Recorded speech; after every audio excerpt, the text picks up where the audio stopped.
Hey y'all, I'm Dan Hamilton, host of the Next Gen Warrior Show. As always, the Next Gen Warrior Show is brought to you by Chairman George P. Bush and our staff at the Texas Veterans Land Board.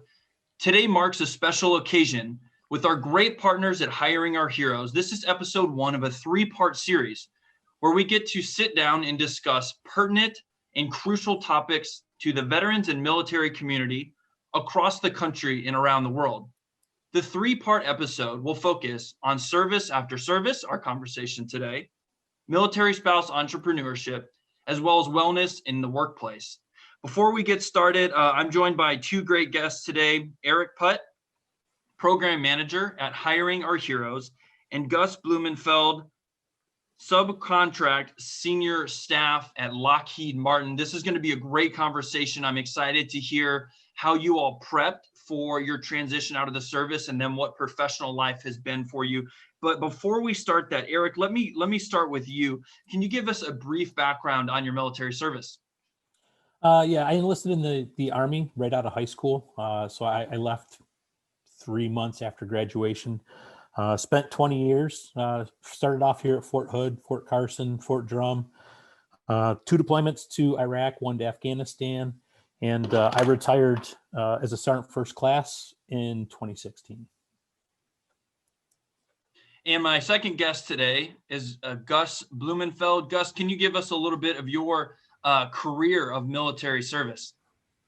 Sure. I was a military brat, so I always knew I wanted to do something in the military. So I went to college and got a commission in 1993 from the University of Texas at Arlington. And then spent 27 years traveling wherever the Army wanted to send me. It included 5 deployments, 2 to Iraq, 2 to Kuwait, 1 to Afghanistan, 10 duty stations from Germany to multiple locations here in the state, including Fort Hood twice, and Virginia 3 times, and Kansas twice. Well, let me thank you both on behalf of our staff at the VLB, as well as the many folks in the audience who are listening to this. Appreciate your service, your dedication to our country. This conversation about service after service is something that you all both know both very well because of your long tenure in the military and then your transition out of the service. Let's focus on for a minute what the corporate fellowship program at Hiring Our Heroes actually is. And Gus, if you don't mind telling us how you were introduced to the program and how it helped you get into a pipeline where you could continue to serve your community after the military. So in my last assignment, I was stationed up at Fort Leavenworth with the Army's Command and General Staff College. And many of my instructors were at the point where they were retiring and had started into this fellowship program through Hiring Our Heroes. And so I got to understand it a little bit about it based on them. Initially, as I prepped, though, it didn't sound like it was a program that was for me as I was retiring out of Kansas, but I was going to actually live in Texas. And the way I understood it was more a local program, and was able to get involved and get accepted into that to be able to do it down in the Dallas-Fort Worth area with Lockheed Martin. And Eric, can you tell me your introduction to the program as well?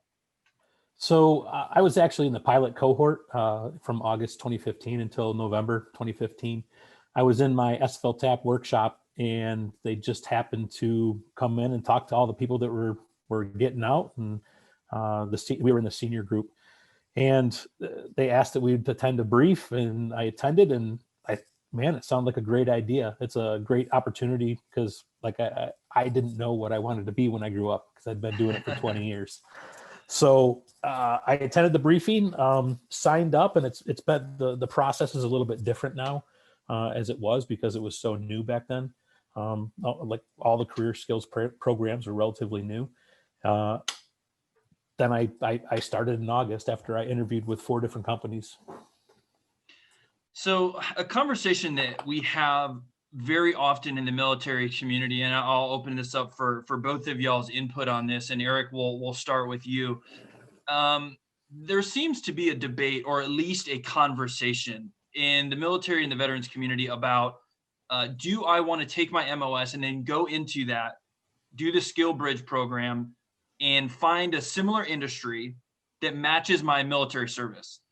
Or there's also maybe a different part to that conversation that, say, myself, who was security forces and infantry, when I get out, I have to find essentially a career that necessarily doesn't match up to my skills or interests that I had in the military. Can you talk about maybe one approach or the other, and what the approach that you went, and then Gus, if you can add on to that? Okay, so first off, you are more than your MOS. A lot of people think I'm an 11 Bravo, I have to go into law enforcement, I have to go into security, and that's absolutely not true. There's a lot of intangible skills you learn in the military that can transfer over. I was a 19 Delta Cav Scout, and if you asked me what I knew about business services, I would tell you absolutely zero. That was the benefit of hiring our heroes. Is I interviewed with my employer at the workforce in Colleen, and they were really looking for somebody who was outgoing, could establish relationships, talk to people. And that's something everybody in the military does. If you've gone through a PCS, you get to a new unit, you've worked with new people, you establish relationships, and you go forward with that. And the rest of the stuff can be taught, which they did for me. So that's my key. And you're more than what your MOS says you are. I went a completely different route. Some people, they're in the medical field, they want to stay medical, or they want to stay security, or they want to go to law enforcement. And that's perfectly fine too. Just do your research and see what the career development is in that program or in that career field, and go with it. Yeah, I would echo everything that Eric said. You are definitely more than the skill set that the Army's placed you in. I was a logistics officer for 27 years, so I wasn't sure whether I wanted to do supply chain management when I retired. And fortunately, Lockheed Martin hired me into a position that allows me to have my hands in the supply chain management, but also in the program management side. But I would think that a lot of our service members undersell themselves in the skills that they bring. Most of our service members are great at identifying problems, identifying the paths to correct those problems, and then correcting them and monitoring that path, and even doing it quickly. And a lot of times companies are looking for people that can help them make them better, and problem solving and fixing is one of those areas. So I think a lot of it is identifying those skills that you do have and what interests you to help you understand what you want to go into. From a more personal perspective, Gus, do you remember your first week on the job? I do. It was only just over a year ago, because I was able to do this in September. But it was very similar to a PCS. You know, you get to a new location, you've got to go through some small, short presentations or briefings or introductions to the new employees and the people that you're working with, and understanding what your job is. So it's very similar. The only difference is, you know, we all get to wear something different, and we all look a little bit different, and it is a different location, and but it's very similar, and it was Lockheed Martin has a great climate there, and a lot of veterans. Matter of fact, it was like the veterans were seeking me out when I came on board. They're like, okay, I'm from the Navy or the Air Force or Marines. Even people that weren't veterans but had family members would come over and introduce themselves. So it's a great opportunity and a great climate that Lockheed has. Gus, if I can stay on that, that theme for a minute. On this show, we have predominantly had on veterans who have served maybe 5 to 10 years. We've had some that have served a little bit longer, but for somebody like yourself, the narrative and the discussion around separating from service, what military transition is like for somebody who's done 27 years and risen to the rank of colonel, to take your uniform off. Were you personally and professionally ready to do that? Was there a point during your military service where you said, okay, I feel like I have either accomplished what I came here to do, and now I'm actually not only ready to transition, I'm actually excited about maybe putting on the suit and tie, going into the corporate office, or not putting on a pair of combat boots in the morning? Yeah, so there was there was both sides to that, as far as being excited and being anxious.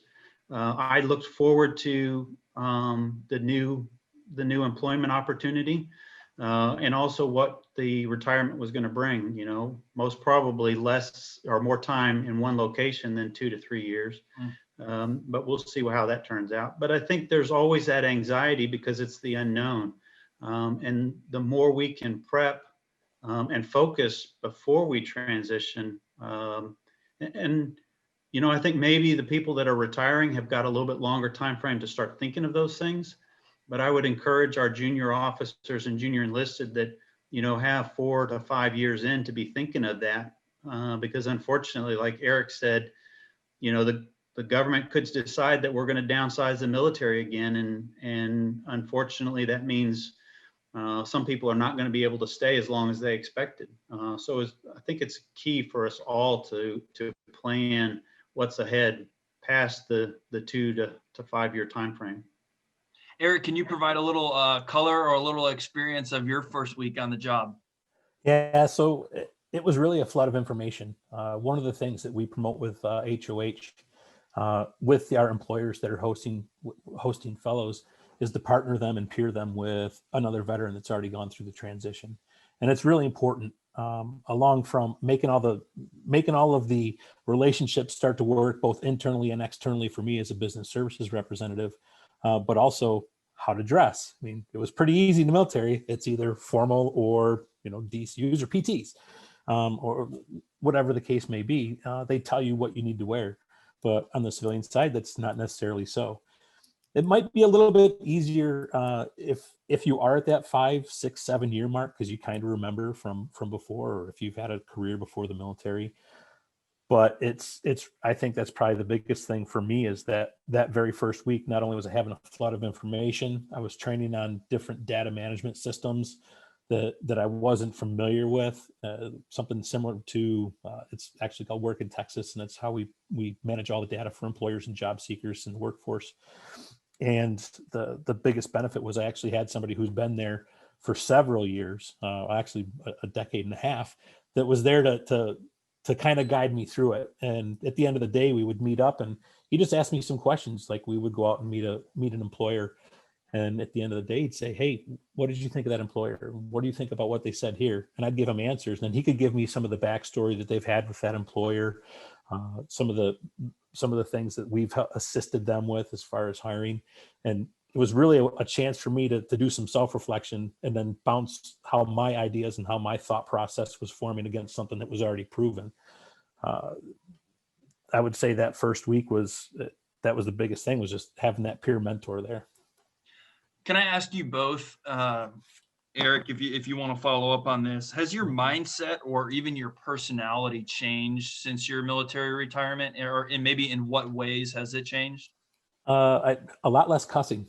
I can second that. Yeah. Yeah, that's one thing the military that gets us, but I think I'm a lot more patient. I have a lot more knowledge to impart when I'm speaking with transition service members or veterans, and my mindset has changed to more broader aspect of a thought process, and I definitely say I'm a lot more patient. Things in the civilian world move a lot slower. I'm used to getting an email and getting an action back right away. When a lot of times you do that in the civilian side, you're like, "Well, I didn't need an answer. I just right away." But it's something that you can still carry with you, because if you can answer stuff like that really quick, it doesn't pile up on you. Yeah. But yeah, that's more patience. That's probably the biggest. I think for me, I think I'm a little more relaxed. I tried to let my hair grow out. It kind of touched my ear for a little bit, but I see. Yeah, I see that. It's getting a little long on the sides there. It takes a lot of training. I think Eric's got you beat, but you're doing a pretty good job of letting it go, huh? Yeah, we're trying. We'll see. Maybe it'll get a little longer, a little bit later. But I think we're being a little more relaxed. But it was also in that relaxed mindset was, switching from, everything was hot, or it's hot now and it's got to be fixed now, to hey, this is important. This is a priority. I don't need a response, or I don't need it fixed now. Fixed later this week is fine. And so being able to relax and take that kind of mindset has definitely been beneficial to me. But the mindset of the military, understanding how to set those priorities and how to deal with that has definitely been beneficial. Gus, do you think that the time that you've had out over the last year, has it been more or less predictable than you expected? Well, I would say, since we're in the COVID timeframe, Sure. I would say Nothing's it's probably, predictable. yeah, we've been working from home since March, and I know I get up, I go into the office, turn the computer on, work for 8 to 10 hours a day, and do what I have to do, and then spend time with the family. So to me, I think it's been more predictable. And even really before we went into COVID, it was more predictable. There was no weekends, no waiting for that phone call on the weekend, or those type of things. So I would say it's more predictable. Absolutely. Same for me. On the civilian side, especially if you're an hourly and you're not an exempt employee, when your time's up, your time's up. Your boss isn't calling you on weekends, and generally, if they are, it's just to kind of have a chat and see what's going on. With COVID, and I know when I worked with the TVC, there was a lot of unpredictability, but that's something that you can't predict. So it is what it is. The big thing is if you were affected by COVID or any of those events or something with your occupation or with your career, there's a lot of resources out there for you to search out and assist you back to help get back into the market. Yeah, Eric, if I can stay too, because I know you recently, or you have so much great experience with hiring our heroes and are now reaching out to those who are in the armed forces to try to get them in the pipeline to begin their military transition in a healthy and effective manner. When you go in to talk to those in the armed forces, or you have even just conversations with those who are still either on active duty or in the reserves, what are you telling them about the programs, or what are you speaking to them about? And maybe what are some of the concerns that you've heard from those on the armed forces who are kind of looking on the other side of the fence about what they need to prepare for, or what's that conversation been looking like? A lot of it, and this is with any career skills program, you have to have permission from your leadership, so that there's a concern with that. And that can be related to your unit's operational tempo. So if there's a deployment coming up, you may not be able to participate. The biggest thing is, hiring our heroes is there. We're one of the 26 different career skills programs at Fort Hood. So do the research, start early so that you know what's out there. And the rest, with each one of those 26 different career skills programs, there is a program manager that works there that can help guide you through. They know the regulations. They know the people on Fort Hood that can help you out as far as a resource to make sure that you're afforded the opportunity to go in here, as well as different programs that may be paid training after you get out. There's a lot of stuff out there. So the real conversation is, it goes back to, where do you want to go? What do you want to do? And how much do you want to make? And it sounds like that's three simple questions, but they can be a lot more difficult than what you think. Yeah, and Gus, can I ask you too, what senior officers are talking about, what those conversations look like, and what they are also looking to provide? As you come from 27 years of service at very senior levels in the military, what are you excited to bring to a company like Lockheed Martin or a Dell or an Amazon? When you walk in the workplace, I mean, you must feel like a certain sense of responsibility, as well as other senior officers do, to continue to serve and lead, not only in your community, but also in your workplace. Yeah, so, it can be challenging there. I know in my situation, I've got a couple post-interview discussions that said I was, overqualified for what I was applying for, or the positions they had available. And many of my peers found that too. And so I think it's it can be a challenge finding that niche for anybody, where they fit in, where those skills from the military transition into the civilian world or corporate world. So I think finding somebody that can help you navigate that, finding a mentor. There's many veterans nonprofit organizations out there that will pair you with a mentor in the corporate. The one I went through was the American Corporate Partners, and they paired me up with Charlie Covert, who was working with UPS as one of their senior vice presidents. And so he was able to help me navigate the job descriptions and how they're worded, translate how my skill set works, in line with civilian companies. There's other companies, I think it's Veterati, Allies in Service, which Allies in Service is a big one down here in Texas. It was started by Roger Staubach. Go Cowboys. Oh. There you go. Yeah. But, I've had interaction with them. Matter of fact, Lockheed Martin brought Allies in Service over to the campus before we went into COVID and brought a bunch of veterans that were already out. And so we did kind of a panel with veterans from Lockheed, and they were able to ask us questions. But that's another organization. But, like Eric said, the Career Skills Office has many different programs out there. The Hiring Our Heroes is one. And actually, Lockheed Martin took the Hiring Our Heroes Fellowship one step further and said that, if it's outside of those 3 time periods that the U.S. Chamber of Commerce's Hiring Our Heroes program is run, they will do on an individual basis. They will look at your resume and your experience and possibly do a fellowship for you outside of those time blocks. So a lot of people are out there wanting to help, and many of us are trying to. It's just those transitioning have got to reach out to us and find us. And I'm sure most veterans are willing to help in some manner. Absolutely. Eric, can I ask you, you have done a lot of workforce development. Can you discuss maybe the conversations that employers are having? What are they looking for in a veteran to hire?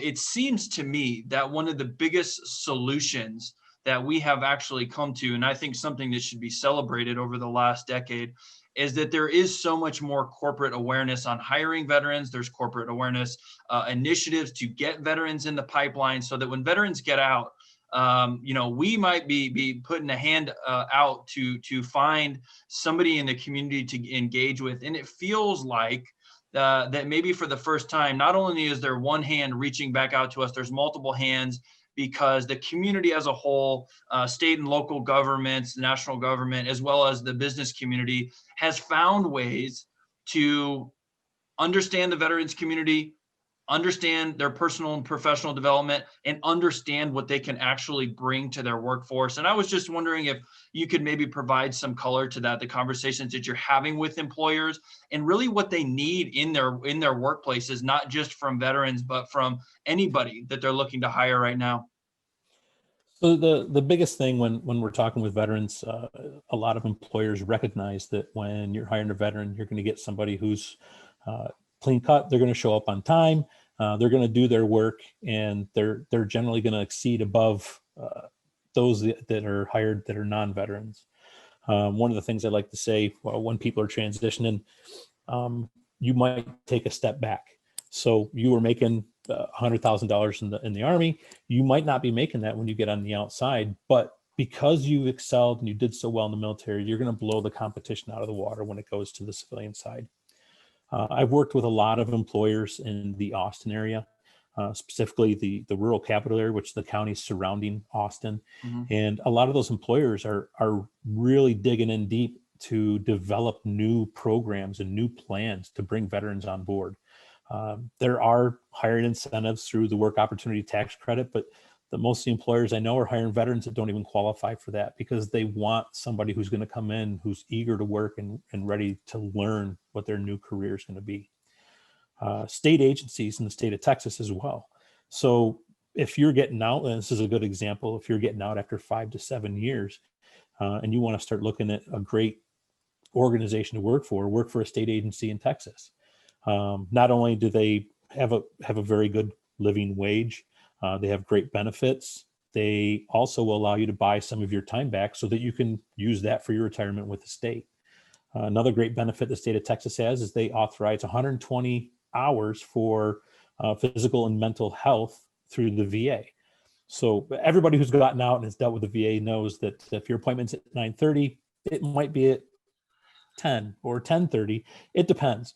But the state actually gives you those hours to be able to make sure that you're making those appointments.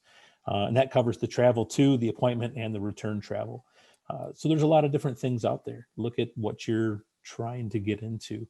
But on the employer aspect, it's just down to the point that they realize that veterans are just great quality people. When they hire them, they know they're going to be there.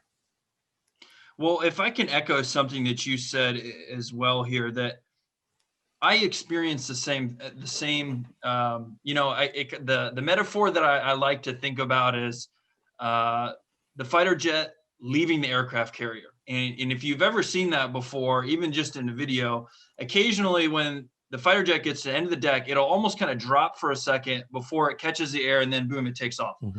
And I experience a kind of a similar phenomenon. And I think this is what you were describing, Eric, is that you might have to take a little bit of a step down.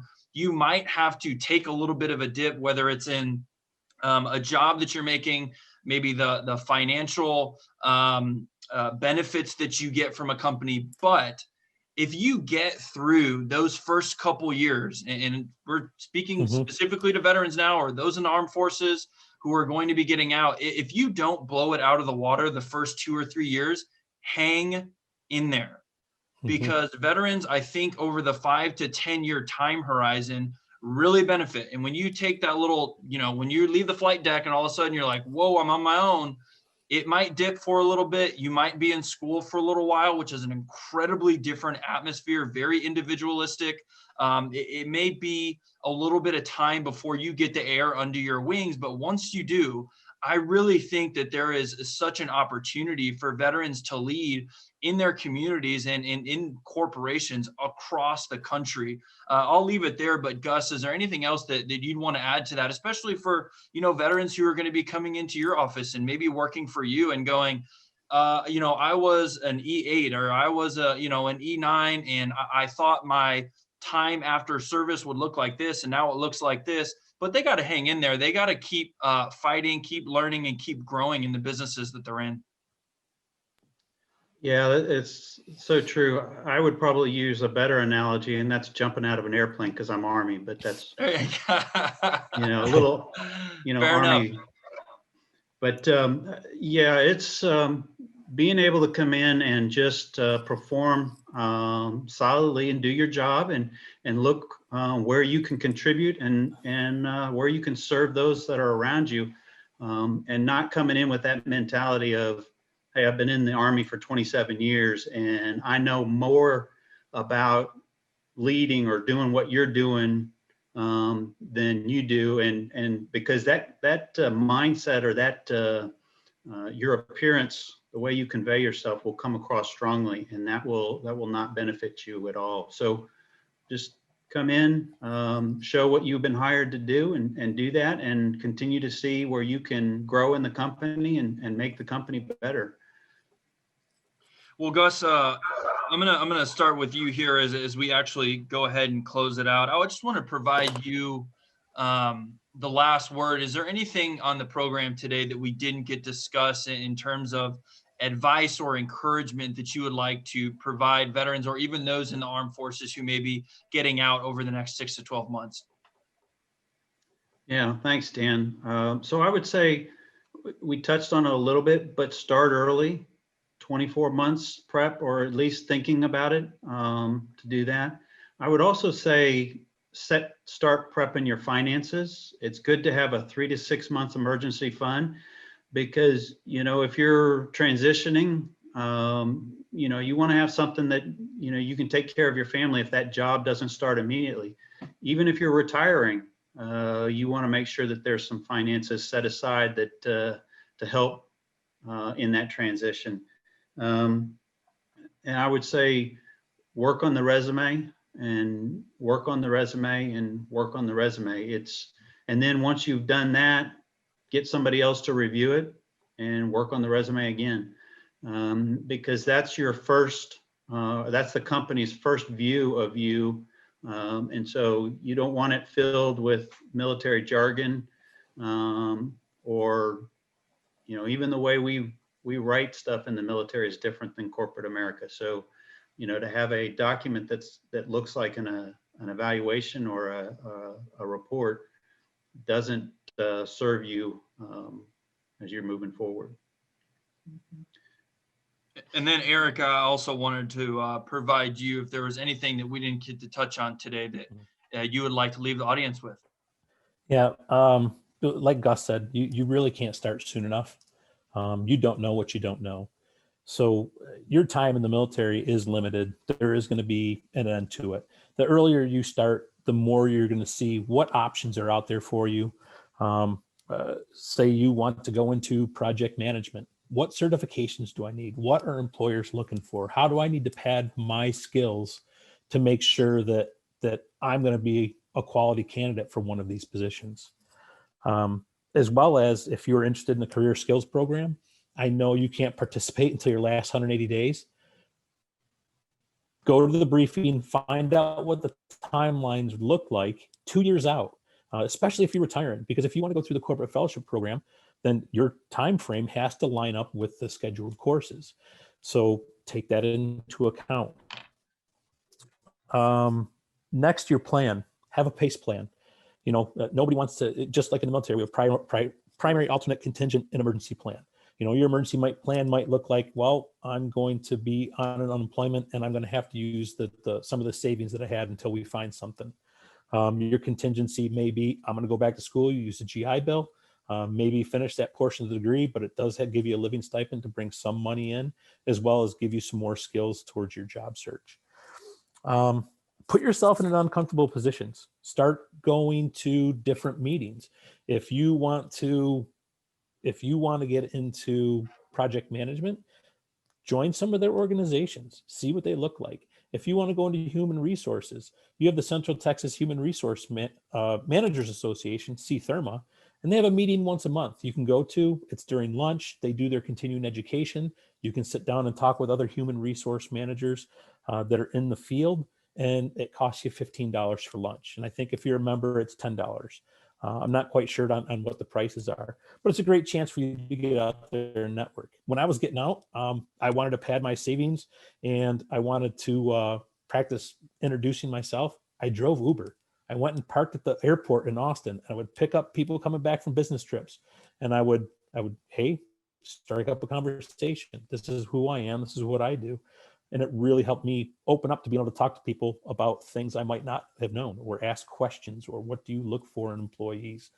But think outside the box, but definitely start early.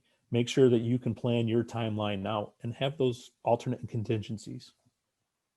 Well, I want to thank both you gentlemen for being on the program today. I also want to thank you for your life of service, your military service, as well as your continued service to the community after the military.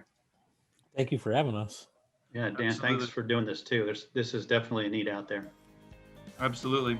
On behalf of Chairman George P. Bush, the Texas Veterans Land Board, and our partners at Hiring Our Heroes, my name is Dan Hamilton. This is the first episode of our 3-part series. I'm excited next week to be able to talk about military spouse entrepreneurship. Thank you all for joining us.